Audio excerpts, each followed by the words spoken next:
तो भाई कल अपने ट्रैक्टर में भाई जो है टायर डल चुके थे, 10 टायर भाई पूरे कंप्लीट डाल दिए थे, फ्रंट वाले भी और बैक वाले। भाई रात हो गई थी, ना लुक चेकआउट करवा पाए ना कर पाए, उसको लेकर आ पाए क्योंकि भाई रोड पर जाम बिल्कुल।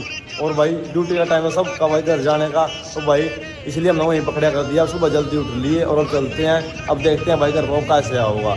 मुश्किल अगर थी ले आना भाई, गली में फिर भी नहीं आवा क्योंकि गली है भाई सारी 11-12 फुट की 13 फुट की गली है भाई।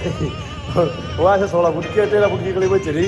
और अपनी जो गैलरी है या 15 फुट की है, तो इसमें तो गैलरी में तो आ जाएगा ट्रैक्टर, जब गली में नहीं आता और गैलरी में कैसे आऊगा। तो वही प्लाट में आओ वहाँ पर, तो वहाँ पर देखते हैं कैसे आऊगा। वहाँ भी 1-2 बारी बैक बुक लेकर जब आओगा तो फिलहाल भाई चलते हैं और देखते हैं क्या सीन होगा।